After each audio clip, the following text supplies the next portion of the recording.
네, 오늘 시간은 분열왕국 시대의 선지자 세 번째가 되겠네요.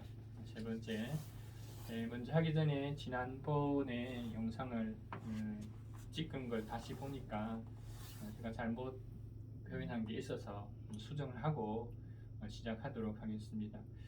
제가 거기 영상 첫 번째 오바다 이야기할 때 야곱의 형 에돔이라고 했는데 야곱의 형은 에서죠. 근데 에돔은 에서가 만든 나라가 에돔입니다. 이걸 수정을 하도록 하겠습니다. 오늘은 분열 왕국 시대 선지자 세 번째 이사야에 대해서 말씀을 한번 알아보도록 하겠습니다. 이사야는 총 몇 장까지 있죠? 66장까지 있습니다. 근데 집사님 읽어보면 66장이 어떻게 좀 구분이 되죠? 네, 1장에서 39장, 네. 그리고 40장에서 66장으로 내용이 좀 완전히 다르죠. 읽어보면 완전히 분위기가 다른 것을 우리가 보게 되는데 그 원인이 있어요. 배경이 다르기 때문에 그렇잖아요. 그러니까 제1 이사야는 이사야가 썼는데 이사야가 썼을 때의 배경과 그 다음에 제2 이사야는 무명의 선지자가 썼어요. 누가 썼는지 모르지만 무명의 선지자가 썼는데 그때의 시대적 배경이 다르다는 거죠. 그렇다면 먼저 제1 이사야가 썼던 제1 이사야의 시대적 배경은 어디죠? 남유다 열 번째 우시야 11번째 요담 12번째 아하스 그 다음 13번째 히스기야. 자, 그렇다면 제2 이사야 무명의 선지자가 썼던 제2 이사야의 시대적 배경은 바벨론이 망하기 직전. 네, 거기 보면 제2 이사야를 읽어보면 바벨론이 망하기 직전의 그 상황을 이야기하고 있기 때문에 그런 상황이라면 이 내용이 전달하는 메시지가 완전히 다르다는 거죠. 그러면 제1 이사야의 전달하는 것은 뭐냐면 회개하는 부분들을 이야기할 테고 잘못된 부분을 이야기할 테고 제2 이사야는 이미 이스라엘이 망했으니까 일이 망했으니까 이제 포로에서 돌아올 때 것을 기대하면서 그날을 기대하면서 어떤 메시지, 소망의 메시지로 가득 차 있는 것이 제2 이사야다 하는 겁니다. 그렇다면 이 시간에는 우리가 이사야 전체 이사야 31장부터 제1 이사야 1장부터 39장까지 전체 내용이 뭘 이야기하고 있는가 하는 것을 우리가 핵심적으로 딱 집어넣고 그 다음에 이사야서를 볼 때 여기는 1번에 해당하는 거네, 2번에 해당하는 거네, 3번에 해당하는 거네, 4번에 해당하는 거네 라고 생각하고 그냥 이해하고 넘어가면 될 것 같아요. 그래서 이런 틀이 필요한데 이사야서가 지금 이야기하는 내용 4가지가 있죠. 첫 번째는 뭐죠? 총체적인 부패와 타락으로 당할 심판. 예, 앞부분에는 이스라엘이 얼마만큼 부패됐느냐 이게 말을 총체적인 타락이라 이렇게 합니다. 총체적인 타락, 총체적인 부패로 인해서 이제 심판받을 수 없다 하는 이야기를 하고 두 번째로는요.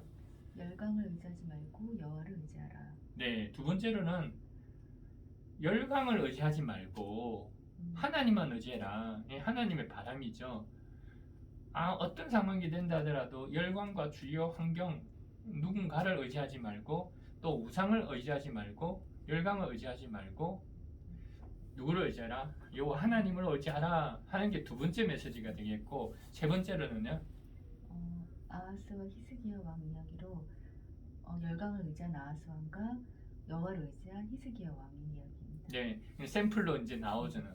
그러면 앞부분에는 아하스가 12번째 아하스 남유다 아하스 왕이 하나님을 의지하지 않고 그 다음 열강 아수르를 의지했던 샘플적인 왕이라고 한다면 반대적으로 히스기야 왕 13번째 남유다 히스기야 왕은 하나님을 의지했던 왕으로 한번 샘플적인 왕으로 이렇게 나타난다.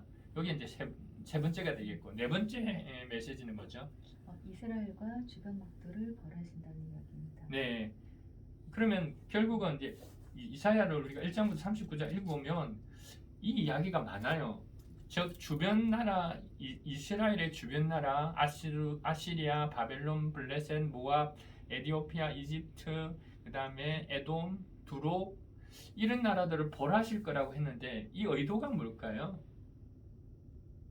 왜 이걸 썼을까요? 쓴 이유는?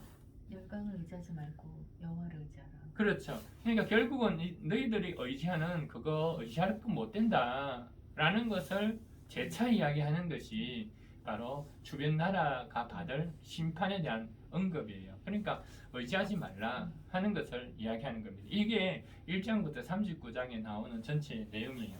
우리 한번 볼까요? 이제 찾아서 그러면 배경이 되는 시대적 배경 이사야 1장 1절이죠. 한번 읽어보세요.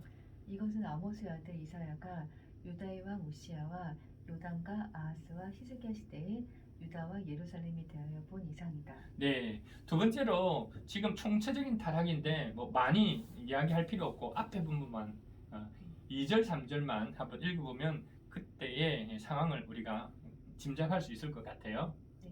하늘아 들어라, 땅아 귀를 기울여라. 주님께서 말씀하신다. 내가 자식이라고 기르고 키웠는데 그들이 나를 거역하였다. 소도 제 임자를 알고 나귀도 주인이 저를 어떻게 먹여 키우는지 알건만은 이스라엘을 알지 못하고 나의 백성은 깨닫지 못하는구나. 네, 이런 상황이에요. 그래서 이제 당할 심판을 이야기하는데 쭉 이제 읽어보시면 넘어가죠. 자, 21절에 보면 죄로 가득 찬 성읍 이야기 그죠? 나오고 그 다음에 6절 2장 6절에는 주님의 날인데 주님의 날 하면은 그때가 오면 두 가지를 생각하는 거지. 하나는 구원의 날이냐, 믿는 자들에게는 구원, 하나님께 속한 자들에게는 구원, 하나님께 속하지 않는 대적하는 자들에게는 심판의 날입니다. 그 두 가지를 보고 아 이거는 심판이네, 이거는 구원이네 이렇게 보시면서 읽어가면 되겠어요. 3장에는 예루살렘의 혼돈이 나오는데 결국은 앞에서 이야기했던 열강을 의지하지 말라 하는 부분이 되겠죠. 3장 1절을 한번 읽어볼래요? 주 만군의 주님께서 예루살렘과 유다에서 백성이 의지하는 것을 모두 없애실 것이다. 그들이 의지하는 모든 빵과 모든 물을 없애시며. 예, 결국 우리가 가진 모든 것들 그것을 의지할 바 못 된다는 겁니다. 그 다음에 2장 22절도 한번 읽어주세요. 네, 너희는 사람을 의지하지 말아라. 그의 숨이 코에 달려 있으니 수의 생명 가치가 어디에 있느냐. 네, 그러니까 사람도 의지할 바 못 되고 재물도 의지할 바 못 되고 군인도 의지할 바 못 되고 뭐 권력도 의지할 바 못 되고 하는 이야기가 나옵니다. 자, 넘어가 보죠. 그런 이야기가 나오고요. 그 다음에 이제 부분은 5장에는 하나님의 실망하신 부분이 나와요. 그 다음 쭉 그냥 넘어가 볼게요. 지금은 5장까지 이야기는 뭐냐면 총체적인 타락과 부패에 대한 이야기를 하는 겁니다. 6장에 들어가서는 누구를 부르죠? 하나님께서 이사야를 예언자로 부르시고. 자, 이사야를 예언자로 부르시고 그 다음 7장에는 뭐죠? 7장에 앞에서 이야기했던 샘플적인 사람 누구? 아하스. 그러니까 누구를 의지했던 아수르를 의지했던 아하스 이야기. 그 내용은 세부적으로 이야기하지 않겠습니다. 자, 그 다음으로 넘어가면 이제 아수르가 침략하네요, 그죠? 침략하고 그 다음으로 나오는 게 이제 하나님께서 거기에 대해서 어떻게 벌하실 것이란 이야기를 해줘요. 벌을 하겠다. 9장 넘어가고요. 벌하겠다. 그 다음 10장에 보시면 10장에 보면 5절입니다. 5절 한번 읽어볼래요? 아시리아에게 재앙이 닥쳐라. 그는 나의 진노의 몽둥이요 그의 손에 있는 몽둥이는 바로 나의 분노다. 하나님께서 이스라엘 백성들 총체적인 타락과 부패 때문에 맞이하게 될 심판, 벌 이런 것들을 위해서 하나님께서 뭘 사용하신다? 막두기 몽둥이를 사용하는데 이 몽둥이가 바로 아시리아라는 거죠. 이 몽둥이 중에서 이 도구 중에서 선한 도구가 있고 악한 도구가 있어요. 여기는 악한 도구. 우리는 뭐가 돼야 되겠어요? 하나님의 선한 도구가 돼야 되죠. 네, 그 이야기가 나오면 10장 나오고요. 자, 넘어갑니다. 10장 그래서 그런 이야기들이 나오고요. 그 다음에 13장부터는 이제는 앞에 이야기했던 4번 이야기죠. 4번. 주위에는 열강들이 하나님께 심판을 받게 된다. 벌을 받게 된다. 결국은 뭐 하지 마라? 열강을 의지하지 말라 하는 이야기입니다. 자, 13장 앞에는 뭐죠? 하나님께서 예, 바빌론을 바벨론을 벌하실 것이다. 노네요. 자, 넘겨가고요. 13장. 그 다음에 24장 22절 하나님께서 바벨론을 멸하실 것이다. 바벨론을 멸하실 것이다. 그 다음에 24절 하나님께서 아시리아를 치실 것이다. 그 다음에 28절은요. 하나님께서 블레셋을 치실 것이다. 블레셋을 이제 치신대요. 자, 그 다음 15장은요. 하나님께서 모압을 치실 모압을 치신대요. 그럼 16장은 모압의 절망적 상태를 이야기하고 있고 17장으로 넘어오면 하나님이 시리아와 이스라엘 예, 시리아와 이스라엘, 여기 이스라엘, 북이스라엘을 치실 것이다. 이렇게 나옵니다. 그다음 18장은요. 하나님께서 에디오피아를 치실 에디오피아를 치실 것이다. 나옵니다. 19장은요. 하나님께서 이집트를 이집트를 벌하실 것이다. 이렇게 나옵니다. 그다음 자 21장은 바벨론 멸망에 대한 반상 그렇게 나오죠. 21장 11절은요. 에돔에 대한 경고. 예, 에돔에 대한 경고 이렇게 나옵니다. 13장은 아라비아에 대한 경고 나오고요. 그다음 22장은 예루살렘에 대한 경고. 예루살렘에 대한 경고 이렇게 나옵니다. 그죠? 네. 자, 여기 보면 앞에서 우리가 하나님을 의지하고 그다음 열강을 의지하지 말라 하는 부분에 대한 이야기가 좀 나오는데 중간중간에 나와요. 다 읽지 않고 5절 20장 5절을 한번 읽어보세요. 20장 5절 그리하여 에디오피아를 의지하던 자들과 이집트를 그들의 자랑으로 여기던 자들이 두려워하고 부끄러워할 것이다. 네, 열강을 의지하던 자들이 어떻게 하다가 부끄러움을 당한다 이렇게 이야기하죠. 자, 넘어갑니다. 중간중간에 읽어볼게요. 자, 지금 22장은 어떤 부분이라고요? 22장은 예루살렘에 대한 남유다에 대한 심판을 예고하는 부분인데 그들이 왜 심판을 받느냐 11절을 한번 읽어볼래요? 네. 또한 이 못에 물을 대려고 두 성벽 사이에 저수지를 만들기로 하였다. 그러나 너희는 일이 이렇게 되도록 하신 분을 의지하지 않고 이 일을 예적부터 계획하신 분에게는 관심도 없었다. 예, 하나님께 관심도 없고 하나님 의지하지 않았기 때문에 하나님 심판을 예고한다는 거죠. 하나님을 의지하지 않았기 때문입니다. 자, 그러면 하나님을 의지하지 않으면 하나님만 의지하지 않는가? 그것으로 끝나지 않는다는 거죠. 하나님 의지하지 않으면 다른 걸 의지하더라는 거죠. 우상을 의지하긴 하든지 아니면 힘을 의지한다든지 아니면 자기가 가진 재산과 학식을 의지한다든지 이게 그러니까 하나님 의지하지 않는 걸로 끝나지 않는다는 거죠. 하나님 의지하지 않으면 뭔가 다른 것을 의지하기 때문에 하나님께서 이를 벌하시는 거죠. 자, 그 다음에 넘어갈게요. 자, 벌하시는 이야기가 나오고요. 그 이야기가 쭉 나옵니다. 그 다음 28장에는 28장 북왕국을 두고서 한 경고, 그죠? 북왕국을 두고서 한 경고 이렇게 나옵니다. 그 다음에 29장 예루살렘의 운명 이렇게 나오네요. 인명. 그 다음에 30장 보세요. 30장 보면 이집트와 맺은 쓸모없는 조약. 이집트와 그러니까 열강 이집트와 맺은 조약도 쓸모가 없다는 거예요. 그죠? 자, 그 한번 보면요.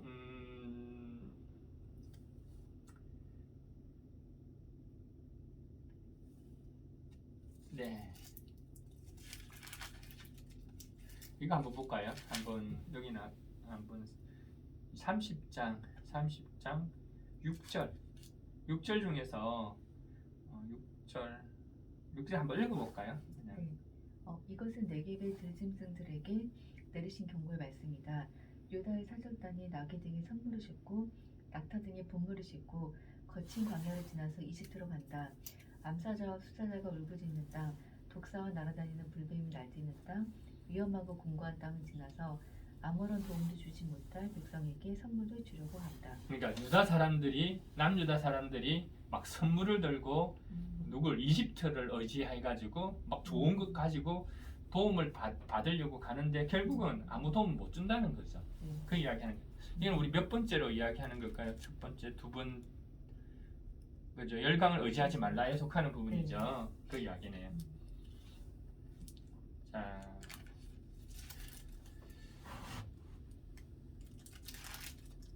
그 이야기가 계속 나오는 겁니다. 보시면 되겠고, 그 다음에 31장도 동일한 부분이죠. 31장 1절을 한번 읽어보세요. 네, 도움을 청하러 이집트로 내려간 자들에게 재앙이 닥칠 것이다.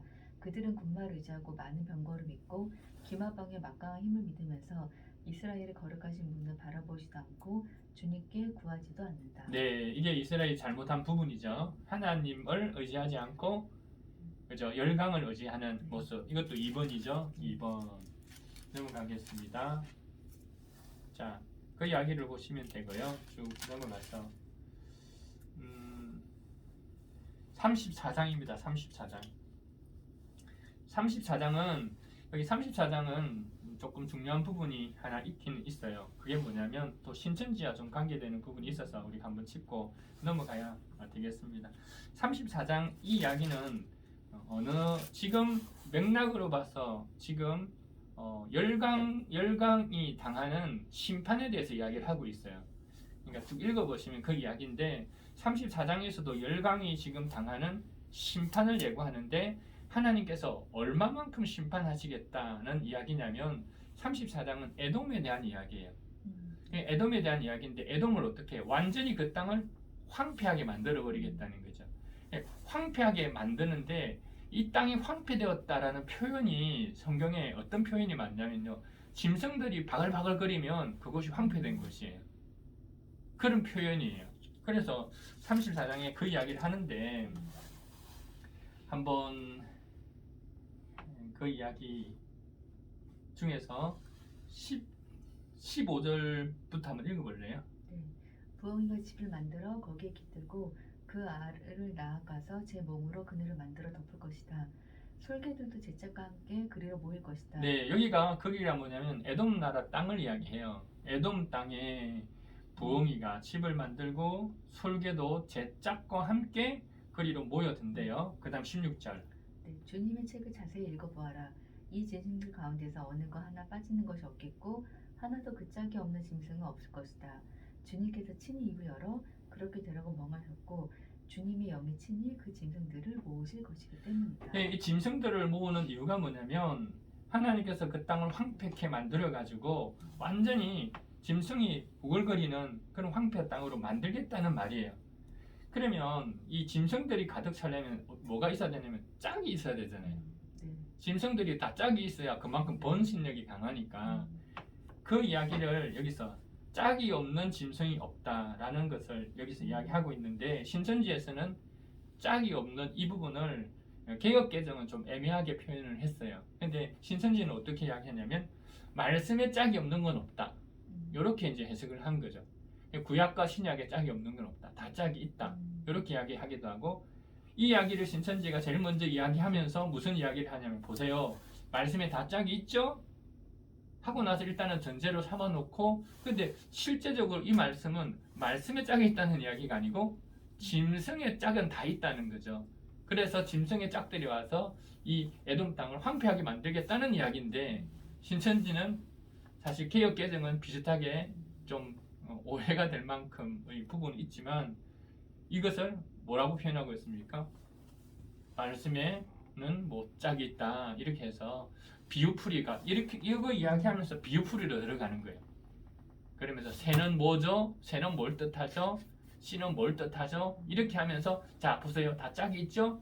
라고 이야기를 하려고 하는 근거를 뭐로 잡냐면 이 말씀을 잡는데 이 말씀의 뜻은 완전히 다르다는 거죠. 그래서 얼마나 그들이 무시한지를 알겠죠. 그들은 딴 성경 볼 수가 없어요. 신천지는 딴 성경을 쓰면 말이 안 맞아요. 그들은 논리가 펴질 수가 없어. 그래서 신천지는 개역 개정만 쓸걸요. 쓸 수가 없어. 그런데 원어를 보겠습니까? 원어 안 봅니다. 원어 필요도 없습니다. 다 짝 맞추기만 해서 하는데 신천지의 논리는 다 짝짝짝짝 이렇게 흘러가서 결국은 예전에 말씀드린 것처럼 참 우스갯스러운 표현이 나오죠. 원숭이 엉덩이는 빨갛다. 빨간 것은 사과. 사과는 맛있다. 맛있는 것은 바나나. 이렇게 짝을 짓는 거죠. 자, 원숭이는 빨갛죠? 여기 빨갛다는 거 나오죠. 이거는 그 다음에 사과. 사과는 맛있죠? 맛있는 거 뭐죠? 바나나. 이렇게 해가지고 결국은 뭐냐면 원숭이 엉덩이가 뭐 백두산이 되기도 하고 이렇게 얼토당토하지 않는 결과가 생기는데 그 모든 것들이 근원으로 잡는 구절이 이겁니다. 짝. 이 짝. 근데 이 짝이 그 짝이 아니죠. 예. 그거 우리가 바로 알 필요가 있습니다. 자, 그러면서 36장에 이제 들어와서는 누구 이야기가 나오냐면 희석이야. 자, 히스기야는 몇 번의 이야기 우리 3번 그죠? 3번이 뭐죠? 샘플적인 두 왕의 이야기. 뭐 열강을 의지했든지 하나님을 의지했든지. 그죠? 히스기야는 하나님을 의지했던 인물로 표현이 됩니다. 그게 36장, 37장, 38장, 39장까지 이야기. 이렇게 해가지고 이사야가 끝이 나요. 됐죠? 그러면 제2 이사야, 제1 이사야의 박넘버는 A9-6이었어요.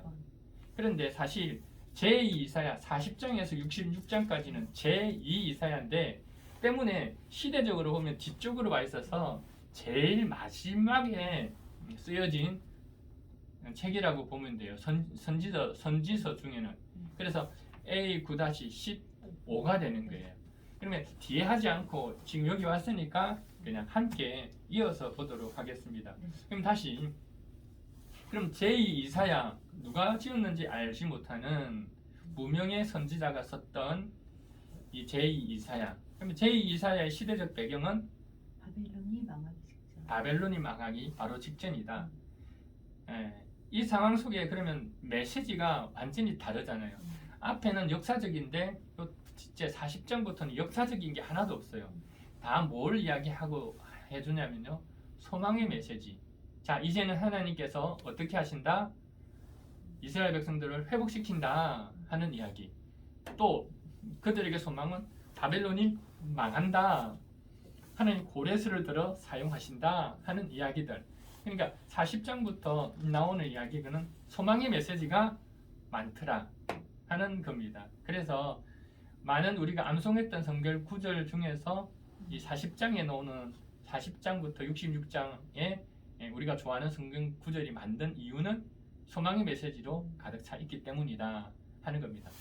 그러니까 지금 포로기에 있는 지금 억눌려 있잖아요. 억눌려 있는 이스라엘 백성들에게 소망을 주기 위해서 썼던 선지서가 소망의 메시지가 담겨 있는 것이 제2 이사야이다 하는 겁니다. 그러면 지금 이제 제2 이사야는 그냥 소망이 담겨져 있는 말씀만 쭉 읽어보는 걸로 하도록 하겠습니다. 자, 한번 읽어보죠. 자, 40장 우리 8절 한번 읽어보세요. 풀은 마르고 꽃은 시드나 우리 하나님의 말씀은 영원히 서 있다. 네, 아멘. 그죠? 자, 넘어가겠습니다. 40장 30절 31절요. 비록 젊은이들이 피곤하여 지치고 장정들이 맥없이 비틀어거려도 오직 주님을 소망으로 삼은 사람은 새 힘을 얻으리니 독수리가 날개를 치며 솟아오르듯 올라갈 것이요 뛰어도 지치지 않으며 걸어도 피곤하지 않을 것이다. 아멘. 우리 41장 10절 제가 읽겠습니다. 내가 너와 함께 있으니 두려워하지 말아라. 내가 너의 하나님이니 떨지 말아라.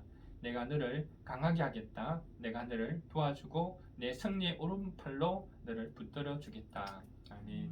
14절 읽어볼래요? 너 지렁이 같은 야곱아 벌레 같은 이스라엘아 두려워하지 말아라. 주님께서 말씀하시기를 내가 너를 돕겠다. 나 이스라엘의 거룩한 하나님이 너를 속량한다고 하셨다. 아멘입니다. 그 다음에 42장 22절 42장 22절은 지금 제2이사야서가 쓰여지고 있는 상황에 그때 상황에 현재 상황이에요. 그때 현재 상황 22절을 읽어볼래요? 네, 그러나 지금 그의 백성은 약탈과 노락을 당하였으며 그들은 모두 구덩이 속에 갇혀 있고 감옥에 갇혀 있다. 네, 지금 그런 상황이죠. 이런 상황입니다. 자, 그리고 43장 1절 2절을 한번 읽어보세요. 43장 1절 2절. 그러나 이제 야곱아 너를 창조하신 주님께서 말씀하신다. 이스라엘아 너를 지으신 주님께서 말씀하신다. 내가 너를 성명하였으니 두려워하지 말아라. 내가 너를 지명하여 불렀으니 너는 나의 것이다. 내가 물 가운데를 건너갈 때에 내가 너와 함께하고 내가 강을 건널 때에도 물이 너를 침몰시키지 못할 것이다. 내가 불속을 걸어가도 그을리지 않을 것이며 불꽃이 너를 태우지 못할 것이다. 아멘. 그 다음 43장 18, 19절을 제가 읽을게요. 너희는 지나간 일을 기억하려고 하지 말며 옛 일을 생각하지 말아라. 내가 이제 새 일을 하려고 한다. 이 일이 이미 드러나고 있는데 너희가 그것을 알지 못하겠느냐. 내가 광야의 길을 내게 했으며 사막의 강을 내겠다. 아멘. 그렇습니다. 좋죠. 네. 소망의, 그러니까 이 이사야, 제2이사야는 이 소망이 담긴 메시지로 가득 차 있습니다. 지금은 어려운 상황에 있기 때문에, 하지만 시대적으로는 곧 이스라엘이 회복될 것이기 때문에 그에 대한 예언입니다. 그러면서 이제 역사적 인물 고레스가 나오는데, 고레스는 BC 539년에 바벨론을 멸망시키고 우리 이스라엘 백성들을 포로에서 돌아오도록 했던 왕이죠. 그 왕의 이야기가 여기 나와요. 44장 28절을 읽어볼래요? 네. 고레스를 보시고는 너는 내가 세운 목자다.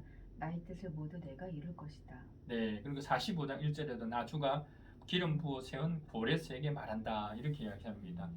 그래서 고레스를 세우는 거죠. 이 고레스는 그럼 선한 도구겠죠. 네. 네, 선한 도구가 되겠죠. 네, 그 이야기가 나오고요.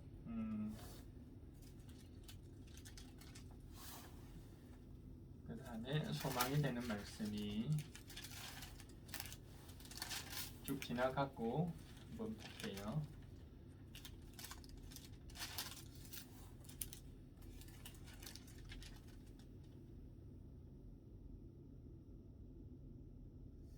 어, 49장 6절을 한번 볼래요? 49장 6절 한번 읽어보실래요?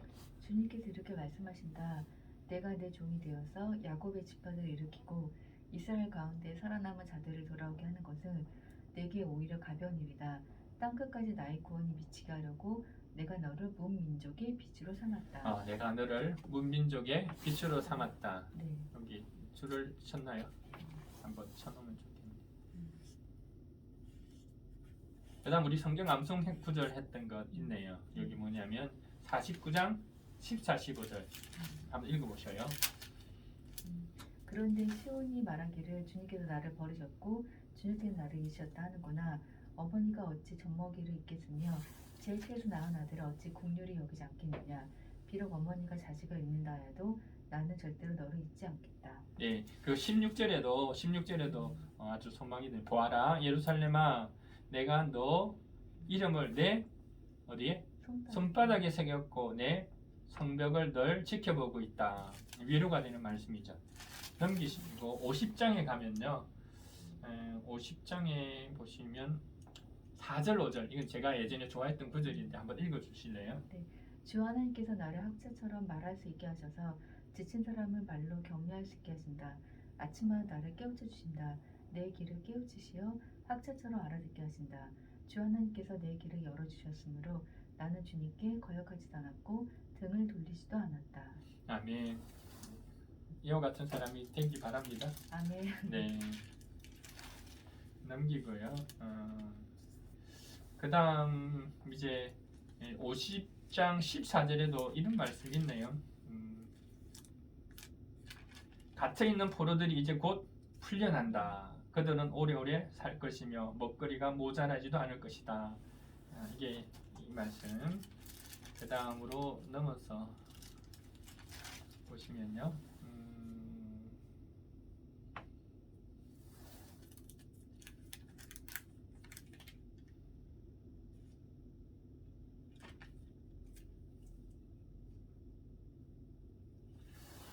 54장 5절도 한번 줄쳐보세요. 54장 5절도 줄치고 한번 읽어보세요.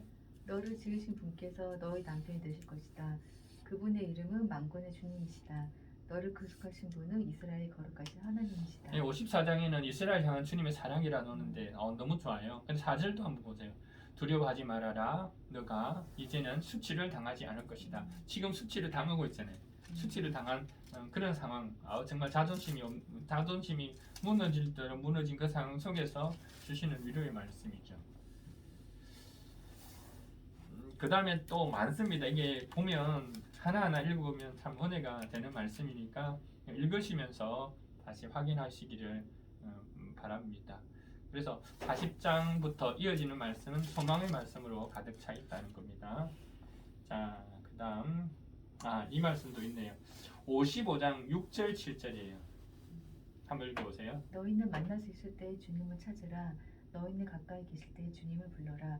악한 자는 그 길을 버리고 불의한 자는 그 생각을 버리고 주님께 돌아오너라. 주님께서 그에게 긍휼을 베푸실 것이다. 우리 하나님께로 돌아오너라. 주님께서 너그럽게 용서해 주실 것이다. 네, 8절 제가 읽을게요. 나의 생각은 너희 생각과 다르며 너희의 길은 나의 길과 다르다. 주님께서 하신 말씀이다. 하늘이 땅보다 높듯이 나의 길은 너희 길보다 높으며 나의 생각은 너희 생각보다 높다. 아멘. 아멘이십니까? 아멘. 네. 그 다음에 보면요.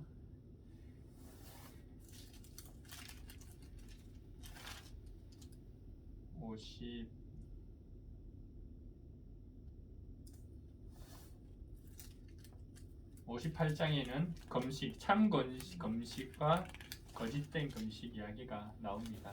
그 다음 59장 1절 2절.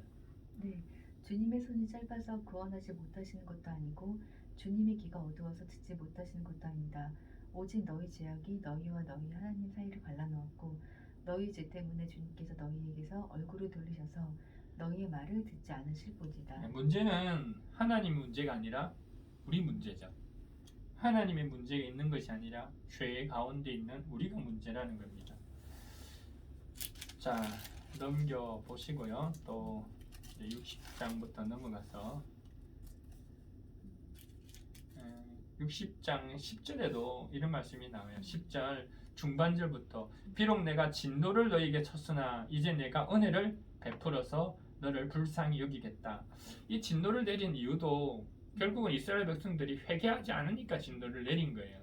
그런데 내가 비록 진노를 내렸지만 너를 쳤지만 이제 내가 은혜를 베풀어서 너를 불쌍히 여기겠다. 그래서 항상 소망의 메시지가 우리가 선지서에는 따라 나옵니다. 그죠? 그렇습니다.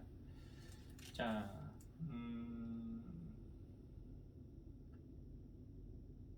그 다음에 61장이네요. 61장 1절 2절. 네. 주님께서 나에게 기름을 부으시니 주 하나님의 영이 나에게 임하셨다.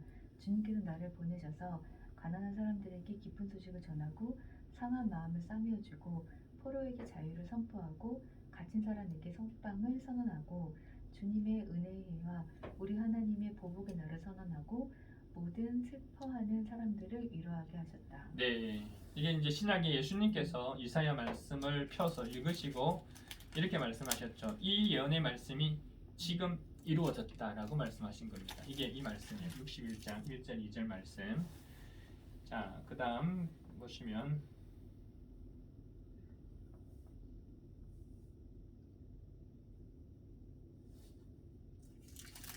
넘겨 62장 63장 넘어가고요. 메시지가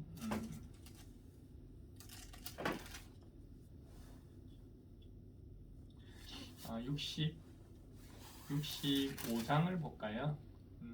64장 11절을 한번 읽어야겠네요. 네, 우리의 조상이 주님을 찬송하던 성전, 우리의 거룩하고 영광스럽던 성전이 불에 탔고 우리에게 즐거움을 주던 곳들이 모두 황폐해졌습니다. 예, 이게 지금 현재의 상황이죠. 제2사야가 쓰여지고 있는 이때의 지금 상황입니다. 지금 상황. 자, 우리 65장 1절을 한번 읽어볼까요? 네, 나는 내 백성의 기도에 응답할 준비를 하고 있었지만 내 백성은 아직도 내게 요청하지 않았다. 누구든지 나를 찾으며 언제든지 만나려고 준비를 하고 있었지만 아무도 나를 찾지 않았다. 내 이름을 부르지도 않던 나라에게 나는 보아라 나 여기 있다. 보아라 나 여기 있다 하고 말하였다. 네, 이 말씀은 하나님께서 기도 응답을 준비하고 있는데 아무도 구하지 않는 거예요. 기도 응답을 주려고 하는데 아무도 구하지 않고 또 아무도 만나려고 하지 않고 아무도 찾지 않고 있다는 겁니다. 하나님은 준비되셨는데 그 이름을 부르는 자가 없다는 겁니다. 그래서 성경에도 마지막 때에 이와 같은 믿음 있는 자를 보겠느냐라고 했죠. 기도하는 자가 요사이 점점 더 적어지죠. 기도에 사람이 기도하지 않는다는 것은 하나님을 신뢰하지 않는다는 거죠. 하나님 전능하신 하나님이라고 믿는다면 구하지 않을까요? 아니 전능하신 하나님이 응답해 주신다고 하는데 기다린다고 하는데 그 자리에 가지 않을까요? 이때의 모습이라는 겁니다. 지금 자 넘어가서 이제 21절이죠. 그죠? 65장 21절 읽어보세요. 집을 지은 사람들이 자기가 지은 집에 들어가 살 것이며 포도나무를 심은 사람들이 자기가 기른 나무의 열매를 먹을 것이다. 네, 여기서 심은 대로 거두는 복이에요. 기독교에서 이야기하는 복은 불로소득이 아니에요. 아무것도 하지 않았는데 뭐가 로또가 되었다, 복이다 이렇게 하잖아요. 심은 대로 거두는 게 복이에요. 이 말씀을 하시는 거예요. 근데 심은데도 내가 누리지 못한다, 그건 저주예요. 그래서 성경에는 그런 표현들이 여러분 이제 읽어보세요. 읽어보면 너가 했던 모든 것, 너가 준비했던 모든 것들을 다른 사람이 다 취하게 될 거다. 이건 저주예요. 저주예요. 그래서 성경이 말하는 복이 뭐다? 심은 대로 거두는 거다. 네. 그 다음 24절 읽어보세요. 그들이 부르기 전에 내가 응답하며 그들이 말을 마치기도 전에 내가 들어주겠다. 아멘. 자, 66장 우리 2절 여기 한번 해볼까요? 66장 2절 한번 읽어보세요. 네, 주님의 말씀이시다. 나의 손이 이 모든 것을 지었으며 이 모든 것이 나의 것이다. 겸손한 사람, 회개한 사람, 나를 경외하고 복종한 사람, 바로 이런 사람을 내가 좋아한다. 네, 성경에는 하나님이 어떤 사람을 좋아하신다고 하셔요. 어떤 사람을 좋아하신다고 하고 있습니까? 겸손하고 겸손한 사람, 회개한 사람, 네, 죄가 없는 사람이 아니죠. 네, 죄 없는 사람 이렇게 안 했어요. 회개할 수 있는 사람, 회개하는 사람, 그다음 나를 경외하고 복종한 사람. 경외하고 복종하는 사람, 바로 이런 사람을 내가 좋아한다. 주님이 좋아하시는 사람이 이런 사람이라는 겁니다. 되셨죠? 그리고 66장 마지막에는 이 기쁜 소식들이 열강으로 이방인으로 전파될 거다 하는 이야기가 나와요. 그게 18절입니다. 한번 읽어보세요. 내가 그들의 일과 생각을 알기에 언어가 다른 모든 민족을 모을 때가 올 것이니 그들이 와서 나의 영광을 볼 것이다. 네, 22절도요. 내가 지을 새 하늘과 새 땅이 내 앞에 있듯이 너희 자손과 너희 이름이 늘 있을 것이다. 주님의 말씀이시다. 아멘. 이게 얼마나 축복입니까? 그죠? 너의 이름이 너의 자손과 너의 이름이 늘 있을 것이다. 이렇게 해서 제2 이사야를 마칠게요. 그러면 제1 이사야, 제2 이사야 구분이 되죠? 네. 네, 여기까지 하겠습니다. 네.